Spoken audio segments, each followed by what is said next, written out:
How are we doing, guys? I'm down here with Carl McMullan.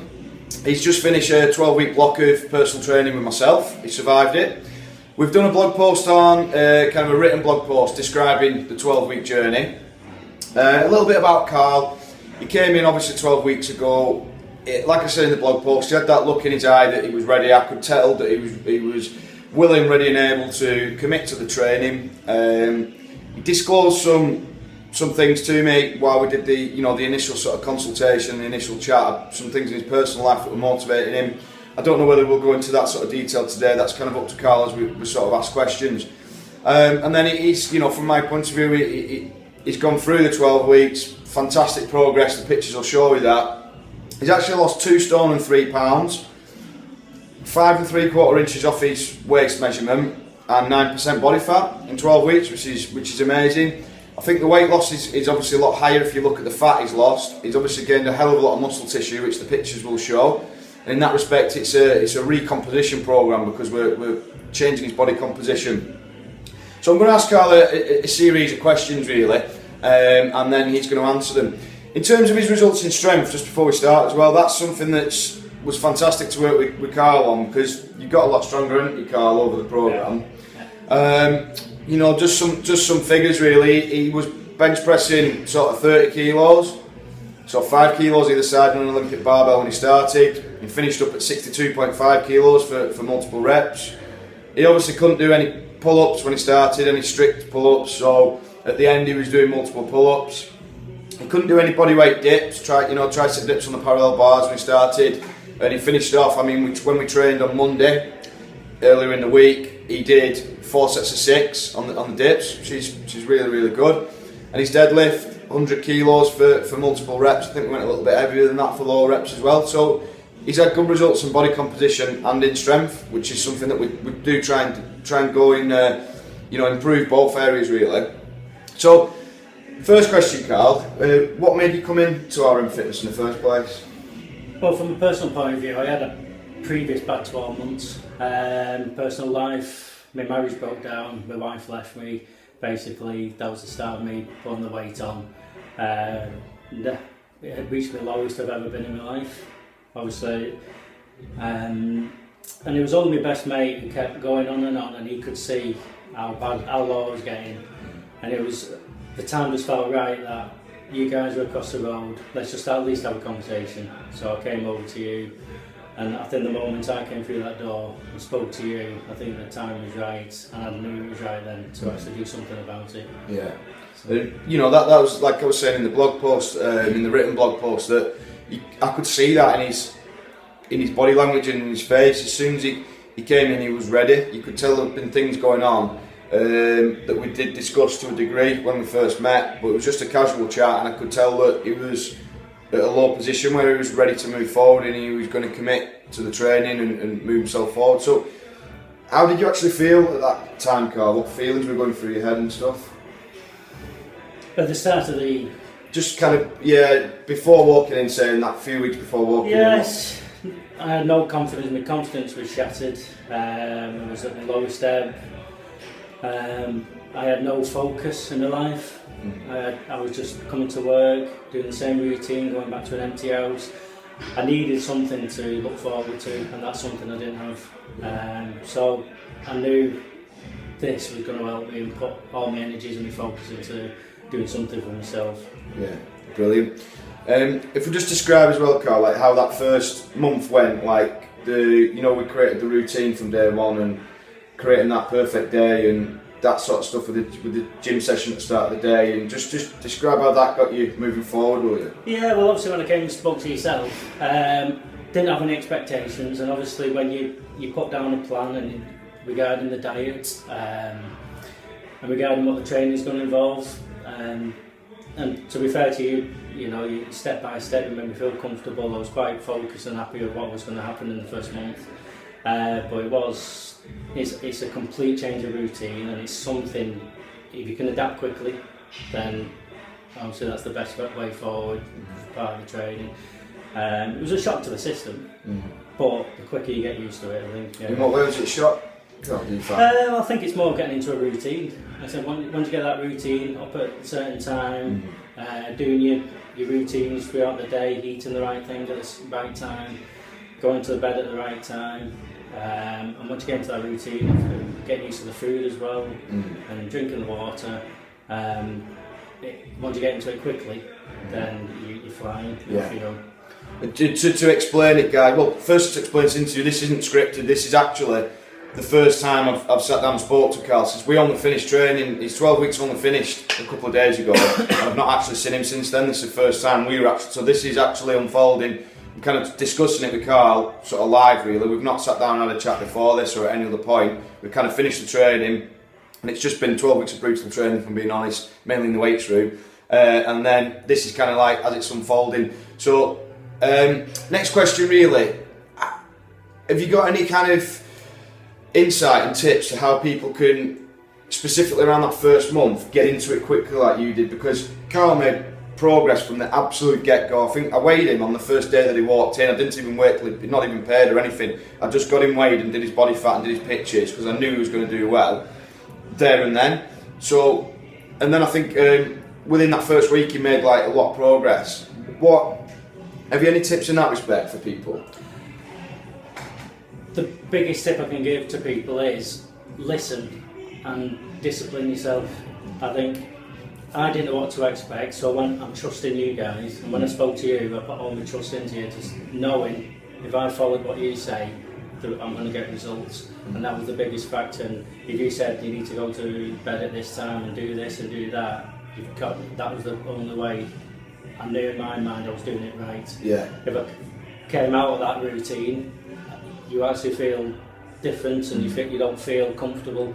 Stick to what you say, and within that first month, it was just incredible. Yeah, the rate of progress was rapid. That, you know, I mean, it was for the full 12 weeks, but it's that first month we could tell Carl meant business because he was following the information. And I think, from my point of view, guys, just breaking away from this interview and just giving a bit of advice to people out there. We've heard it before. I mean, Lee Cross has got awesome results, and he says it over and over again when people ask him for advice. Just follow the damn stuff that we're giving you to the T, guys, because it is black and white. We do know what we're doing. We've done it a long time, and the information we're giving people is tried and tested. It works. It's repeatable. I've made all the mistakes. You know, we've been in this game. I've been in this game 16 years, and I've got trainers that are experienced, and we see it over and over again. People are, you know, if they're not fully committed to what we're giving them because they think I'll follow that diet or I'll do that program or I'll do that, I'll try this at another gym, you're watering down what we're giving you, and that isn't what's best. And I think what Carl's saying, if I'm right, is that it's following it to the letter and not deviating, isn't it? I think the hardest thing is obviously after training, when you're tired and when you want something different to eat, you've got to get out of the mentality of it's only one cheat meal or one this, but it's not. You have to stick to it, and that's where you get the results. Yeah. So, and I remember with yourself, we were quite a few weeks in, and we said about having a few more carbs, didn't we? Yeah. It wasn't even a cheat meal, because the way I looked at Carl had been enjoying himself with food for a period of time before he started, so we took all that away, and I think it was out well after week 6, wasn't it? Yeah. When we said that, when I said carb up. I could just tell he was a little bit depleted one day, and just said, right, eat more carbs for that one day, but he didn't actually have a cheat meal. I think it was like week 8 or 9 when I said, right, go and have a pizza or go and have something that's, you know, not healthy food. He wasn't doing that every week. It was literally kind of week 9. And how many sort of cheat items have you, cheat meals like pizza or something naughty? That was the first time when you said to me it was, you know. It was only about 3 weeks ago, that wasn't it? Yeah, it was only a couple of weeks ago, so that's all the time. And then you've had a few higher carb days, haven't you, put in? Yeah. But all that stuff specific, guys, that advice is given to people. So, before you started, let's just rewind a little bit back from the actual progress. Before you started, what were your barriers towards coming to a gym, or coming specific to this gym maybe? Well, I think I've never been a gym person, and the image you get of going to a gym is all these big guys, big ladies working hard and no one talks, and that is quite a big barrier to break through. Because I'm not one of those people. I just want to come to somewhere where I can meet new people, and you know, and people can help me as well. And I found when I came through, it was just a completely different environment. It was friendly, it was relaxed, and I felt comfortable from day one. And once you get that position of being comfortable, then you can push on yourself. So it was a big barrier to break down. The first couple of weeks you always feel a bit intimidated. People are always watching you, you're watching them. But to be fair, the staff have been brilliant, supportive.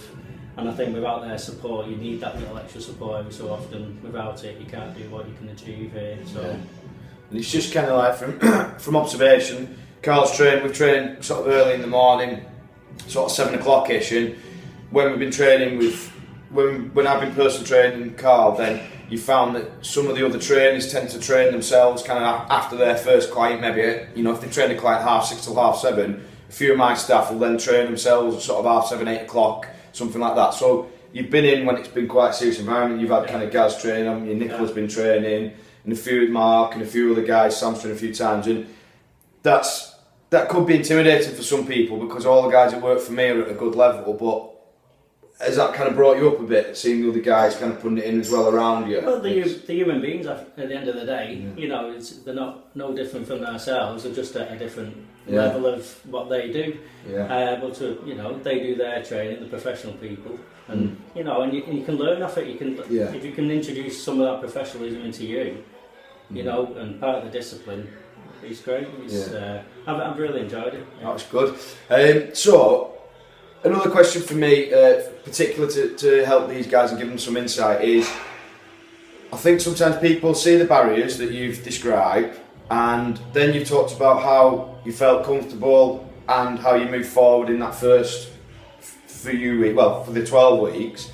But how's it made you feel outside of the gym? So how's the improvements in your body made you feel in your everyday life? Oh, it's amazing. I've not been one for shopping, but when you measure and you lose the weight, you can't wait to go shopping. You cannot wait. It's the best feeling ever. Go and try something on what you could never fit into before. Just your complete mindset. You're full of energy. You can think better. You think straighter. It's just. You can't describe how it feels when you lose weight and you've got and you look better. I think that's the biggest thing. Is that I know it's not all about what's on the outside; it's what the person is inside. But from my point of view, just to achieve which I thought I could never achieve, it's just incredible. Some weekends I can't wait. Cloud 9 I'm on. And it takes me a couple of days to come down and then get ready for Monday mornings again. So. Monday morning flogging. Yeah. And that's massive for me. I think that's what motivates. Well, it is what motivates me. It's the result. Getting the results in the gym is only part of the process for me. It's seeing how people's everyday lives are affected outside of the gym that really keeps me going. So if somebody's got, not Carl, the next person, a lot of people are kind of in the 30s and 40s and 50s are driven by health concerns maybe, and seeing how people's cholesterol and blood pressure can drop and how that makes them feel around the kids and things like that. And other people, it's more the confidence level. Other people, it's more kind of on a professional basis, like they're better at work and they're earning more money because the job's performance related, or they've got their own company or something. And it's taking the context out of the gym and looking at how it does affect our clients. It's such a rewarding thing from us really. We'll start to wrap it up now. I think a couple more questions. Have you any advice for people thinking of starting but they're maybe concerned about starting?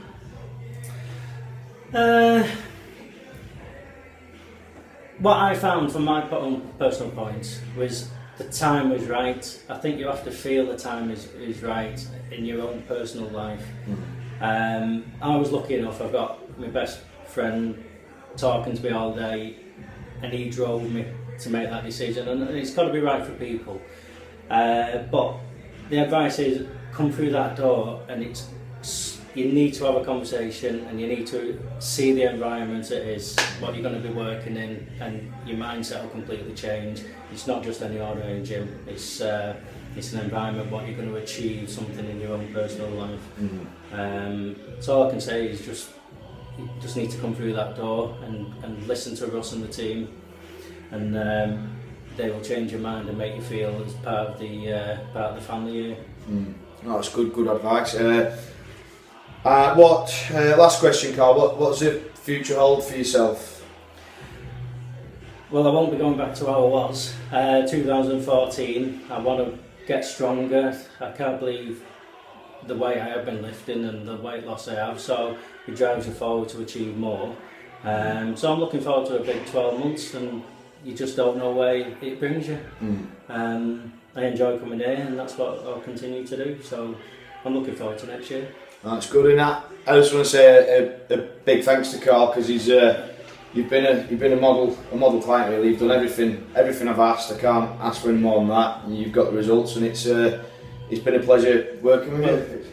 It's been an interesting 12 weeks for us, but it's been an amazing 12 weeks as well. Considering the last 12 months I've been through, it's just it's completely, my mindset's changed, and it's made me look forward now rather than back, so thanks very much. That's good. Hope you enjoyed the interview, guys.